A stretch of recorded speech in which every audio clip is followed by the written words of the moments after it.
Good morning. Pretty excited about this talk. At first, I thought, oh yeah, kindness to ourselves. Aren't we always kind to ourselves?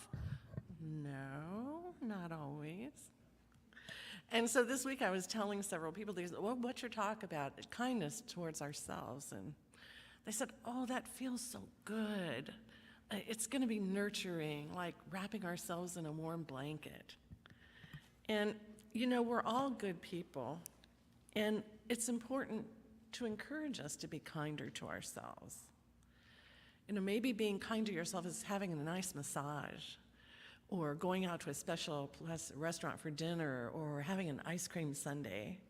All those things that nurture ourselves and it makes us kinder to ourselves. But, that's about the end of the talk.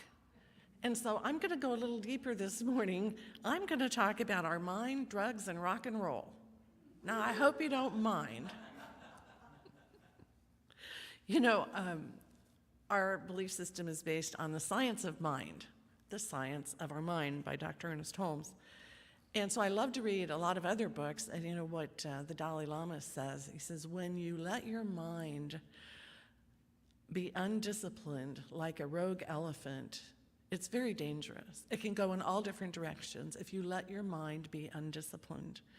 And the harm and the suffering we cause is worse than what a rogue elephant would do, because we are hurting ourselves instead of being kind to ourselves. So those negative mental attitudes can create pain, lasting pain, especially when we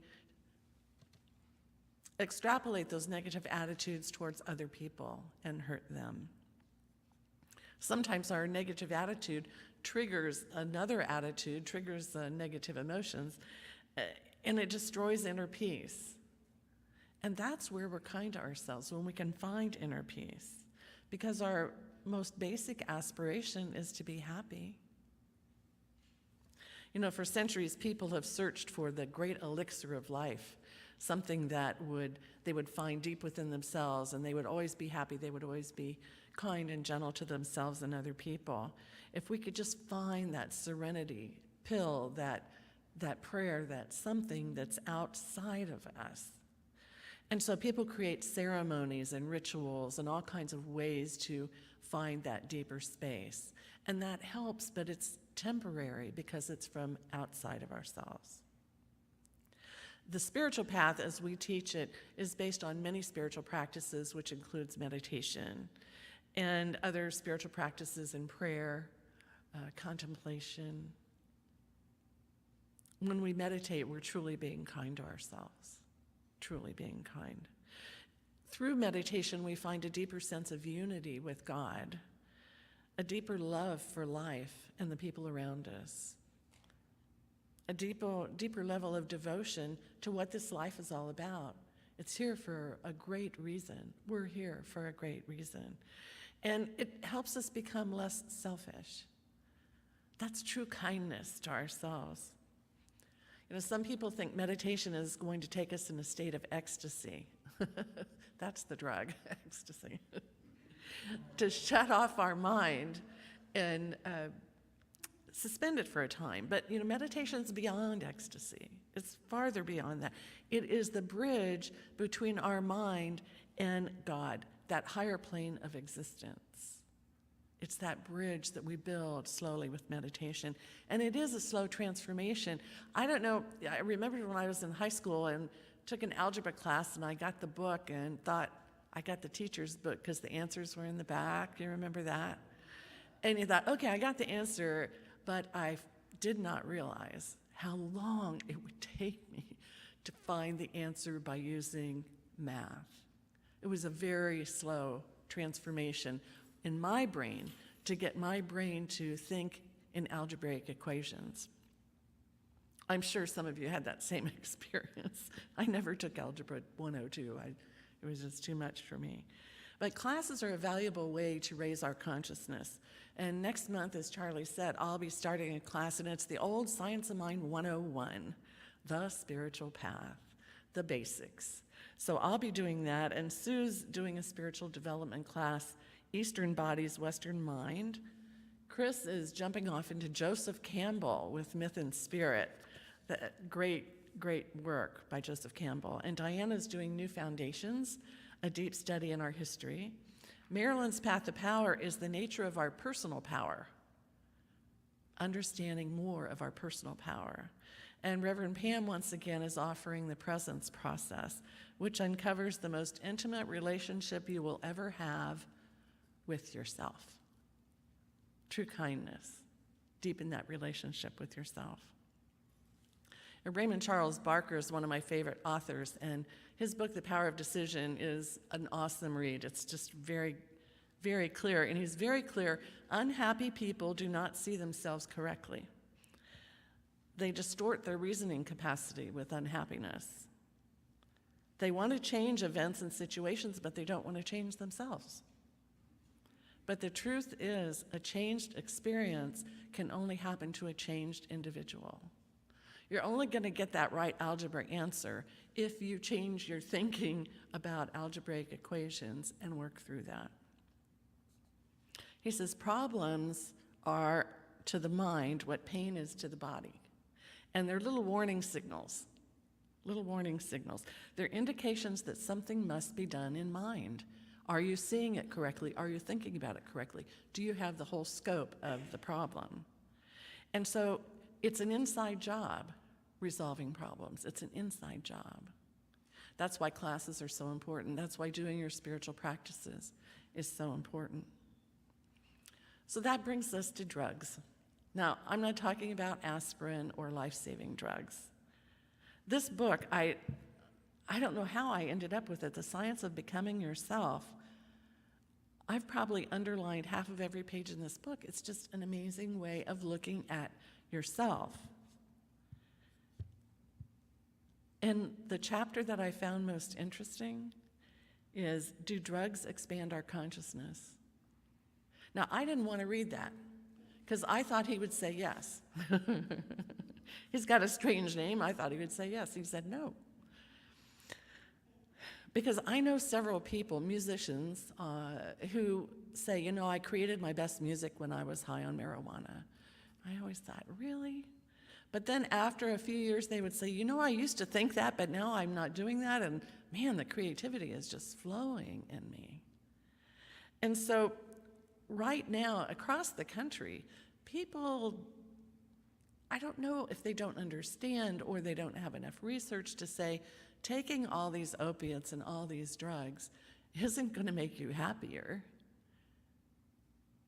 It's very destructive. It can be very destructive. So we're hoping that more research is done on this so people understand what they're doing and the impacts it could have. In this book, Twerkin says when someone is on drugs and they're seeing lights or whatever happens, their consciousness is unable to connect with that plane of existence. It's not ready to function there yet. We haven't grown enough yet to know what we're doing, to see a plane of existence that you penetrate for a little while, and then you're back in your body again, and you're back in real life. He described two of his friends who were math and physics majors in college, and this is so worthy. They were trying to create a device to save people from the effects of air pollution. What a great goal. What an incredible thing. You're studying math and physics. But they started using marijuana and went to LSD and then to heroin. They left the university. They moved into a commune, and it wasn't long before they had venereal disease. And they said, our consciousness expanded. And he says, their consciousness expanded so far they were totally unable to take care of themselves. All they could do was want to satisfy their cravings.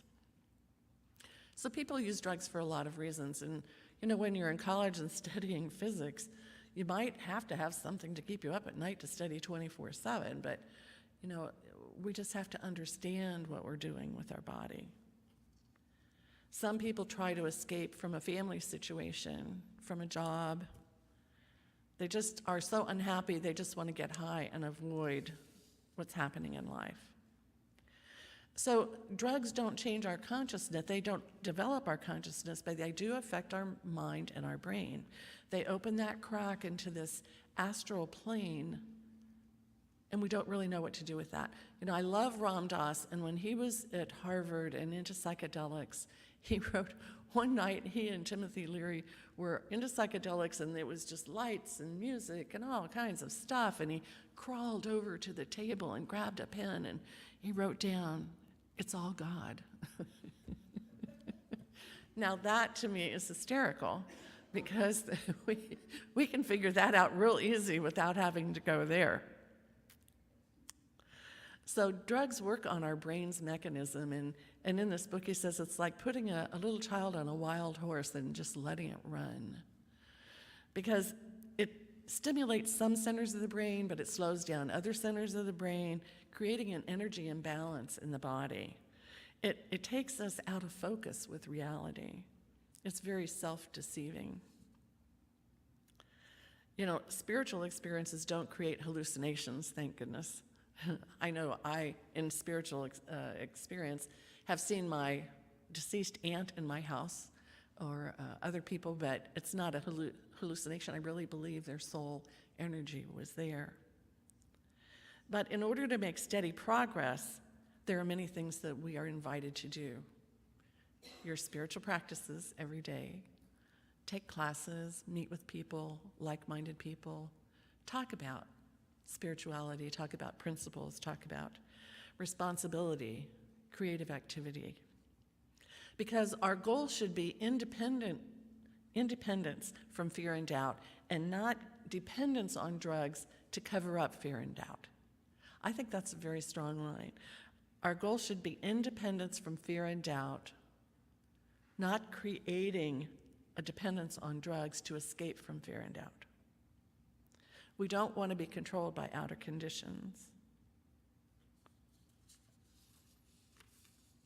If you've had any concerns recently, the last year or so, about the state of the country or the state of the world, you may think it's all off track. Maybe you've avoided looking at it. I know many people say, I don't watch the news anymore, I can't stand it. Maybe you're just ignoring what's happening. But you know, the world's not going to change when we try to escape from it or ignore it. It really isn't. Things in this country and this world can advance through each of us, by facing our responsibilities, by working together, by bringing greater love, truth, and happiness into the world. That's what's going to change it, not ignoring it. So now, rock and roll. This week, Paul and I watched this wonderful movie about Sgt. Pepper's Lonely Hearts Club Band anniversary album. Did anybody see that? Oh, it was fabulous. It was just fabulous. And we enjoyed all the stories about how the songs were created and how the album was created. Oh, it was just awesome. But you know, drugs impacted a lot of rock and roll singers, and the Beatles included. Some singers, Jimi Hendrix and many, many more, died from drug overdoses. Some used drugs, but then kind of worked their way through it. And I remember seeing the picture of the Beatles in meditation. They finally got it. Meditation is a lot more powerful. But you know, to be a rock and roll star takes tremendous energy and effort. Whenever we do something and put tremendous energy and effort into it, if it starts to fall apart, we really kick ourselves. We're really hard on ourselves. We are not kind to ourselves. The Beatles are a great example of not doing that. I didn't know all of these stories until I saw the movie and then went online and read history, and I thought, you know, I've got to share this, because in the end, when they were kind to themselves, it all worked out. But it was very, very turbulent for quite a while. In early 1966, I remember it well, the Beatles were really tired of doing live performances. In fact, John Lennon said they could just send out 4 wax bodies and the audience would just rave. I remember the Beatles just walking on stage on the Ed Sullivan Show and people went nuts. They didn't even have to sing. He felt their concerts at that time were not really music. He said, actually, they're just bloody tribal rites. Isn't that funny? Can you imagine how that felt to think your music doesn't mean anything anymore? You're on the hit charts, you're wildly successful, and inside you don't think it matters. Lesser people would have given up at that point. But that year they continued to go on tour. And in June, their tour was in Germany, and while they were there, they got this anonymous telegram that said, "Do not go to Tokyo, your lives are in danger." And they took it very seriously because there was a lot of resistance in Japan to having the Beatles come, because they were going to play in a sacred arena. And they really didn't want them to come. Of course, the young people did.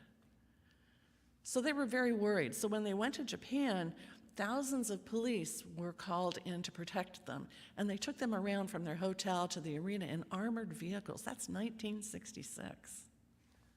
I had no idea. Can you imagine how the Beatles felt? Their music wasn't good anymore. They hated live tours. Their lives were in danger. Lesser people would have given up. But it got worse.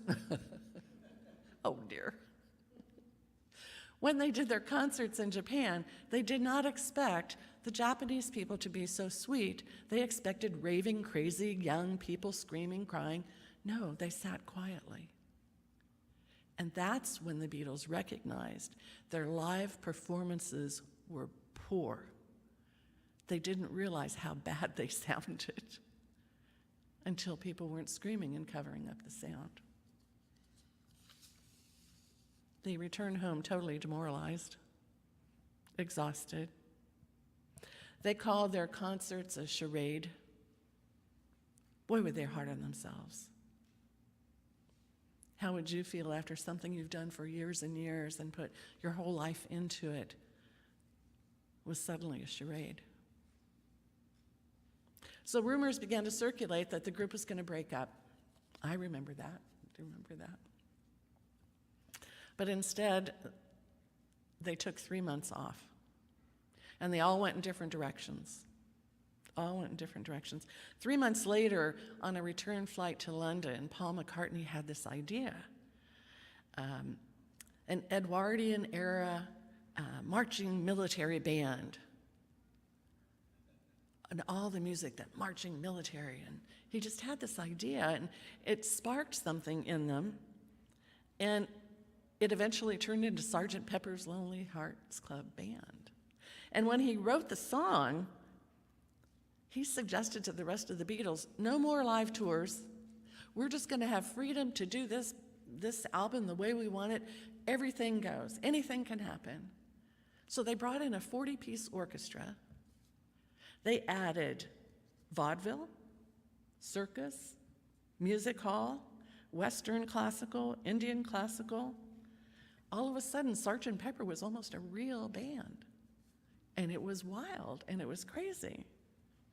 And so John Lennon wrote Strawberry Fields. It was about a field he used to play in next to a Salvation Army children's home where he always used to listen to their band. Paul McCartney wrote Penny Lane. It was a bus terminal in London where he used to change buses all the time. John Lennon wrote Lucy in the Sky with Diamonds. Now, people said, well, that was LSD, but it was really inspired by his young son's nursery school drawing that he did based on the books of Alice in Wonderland. So all of this amazing music in this album was by the Beatles as if they were Sgt. Pepper's Lonely Hearts Club Band. As of 2011, it sold more than 32 million albums. I'm thinking $1 an album. Oh, wow. That would be so cool.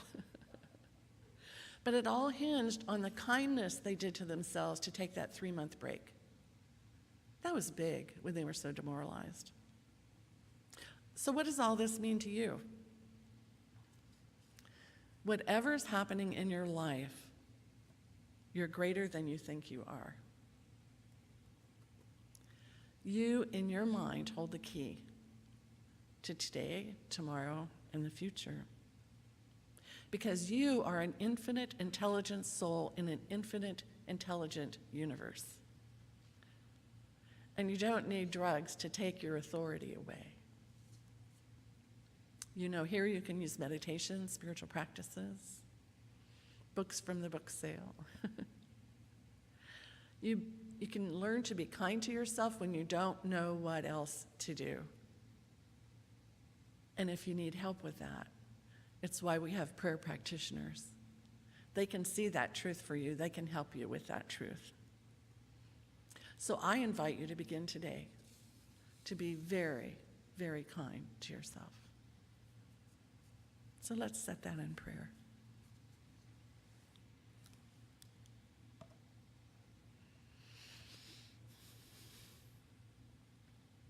I am so grateful today to know that people who have all the money in the world, all the talent in the world in their hand, can find themselves depressed, demoralized, and know not what to do. It's the nature of being human, the ups and downs as we learn and grow in consciousness about our true reality of who we are, infinite intelligence in every body and every person, alive and well. So I accept that for everyone here. Let your Sgt. Pepper band just explode with ideas you haven't thought of before, music you haven't heard before, rhymes you haven't said before. Just let that creativity explode and problems dissipate and disappear. Because the answer is always known in mind. It's always known in God's mind, infinite mind. So I celebrate today being a day of kindness to ourselves and to others, knowing this great gift goes out into the world and helps change the world. We don't need to ignore it anymore. We bring change and love to the world. That is our kindness. That is who we are. And I'm so grateful. I release these words to the cosmos, knowing it's true. Every word is true for you. And so it is.